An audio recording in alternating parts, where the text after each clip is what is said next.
Барлығыңызға сәлем достар, менің каналыма қош келдіңіздер. Бүгін сіздермен осындай сүзбелі бәліш пісіреміз, жасап көруге кеңес беремін. Видеоны соңына дейін қараңыздар, сіздермен Нұрбибі.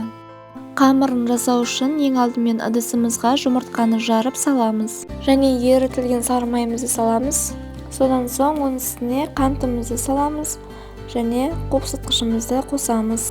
Енді барлығын жақсылап миксер немесе шаңышқаның көмегімен араластыруға болады, ал мен венчиктің көмегімен араластырамын.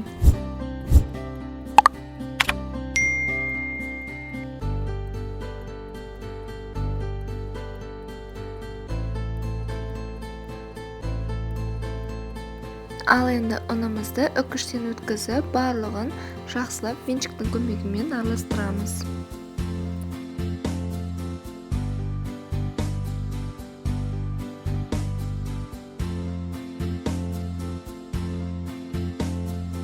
Бізде осындай түйіршіктелген қамырлар шығады.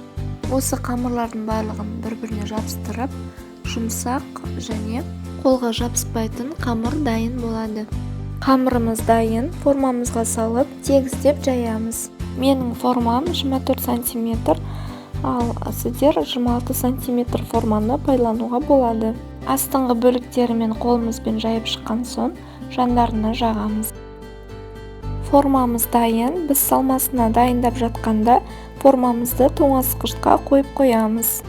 Ал енді салмасына сүзбені салып, жұмыртқаны жарып, үстіне қаймақты құямыз.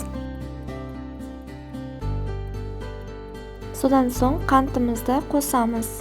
Ал енді барлығын жақсылап миксер немесе блендердің көмегімен араластырамыз. Ал енді салмамыз дайын.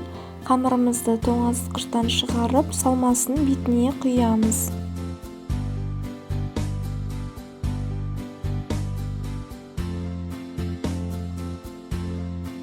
Барлығын құйып шықтық. Енді пирогымызды 180 градуста 30-40 минуттай пісіріп аламыз.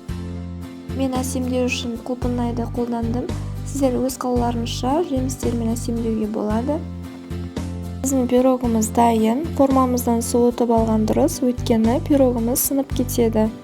Өте нәзік, дәмді болып шықты. Видеоны соңына дейін қараған болсаңыздар, лайк басып комментарий қалдыруды ұмытпаңыздар. Келесі видеода кездескенше.